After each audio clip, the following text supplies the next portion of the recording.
राशी व राशी स्वामी. मेष राशीचा स्वामी आहे मंगळ, वृषभेचा शुक्र, मिथुन राशीचा स्वामी बुध, कर्क राशीचा स्वामी चंद्र, सिंह राशीचा सूर्य, कन्या राशीचा स्वामी बुध, तुला राशीचा स्वामी शुक्र, वृश्चिक राशीचा मंगळ, धनु राशीचा गुरु, मकर राशीचा शनी, कुंभ राशीचा शनी आणि मीन राशीचा गुरु.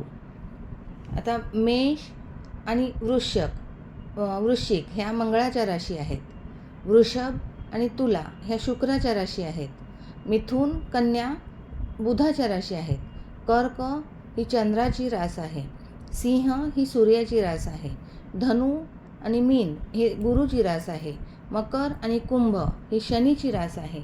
राहू आणि केतू यांना राशी नाही आहे, नसते. ते ज्या राशीत असतील त्या राशीच्या स्वामीग्रहाप्रमाणे फळे देतात.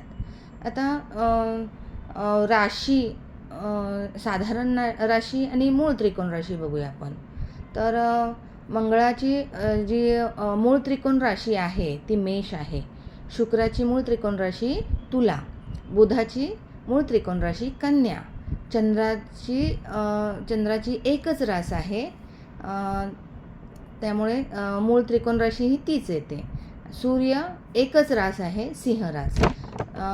गुरुची मूळ त्रिकोण रास धनु आहे. शनीची मूळ त्रिकोण रास कुंभ येते आणि साधारण रास ही मकर येते. आता आपण ग्रह आणि त्यांची नक्षत्रे बघूया.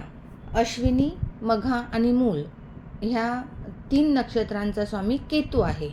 तसेच भरणी, पूर्व फाल्गुनी, पूर्वाषाढा यांचा स्वामी शुक्र, कृतिका, उत्तरा फाल्गुनी, उत्तराषाढा यांचा स्वामी सूर्य, रोहिणी, हस्त, श्रवण यांचा स्वामी चंद्र, मृगशिरा, चित्रा, धनिष्ठा यांचा स्वामी मंगळ, आर्द्रा, स्वाती, शतभिषा यांचा स्वामी राहू, पुनर्वसू, विशाखा, पूर्व भाद्रपद यांचा स्वामी गुरु, पुष्य, अनुराधा, उत्तरा भाद्रपद यांचा स्वामी शनी, अश्लेषा, ज्येष्ठा, रेवती यांचा स्वामी बुध आहे.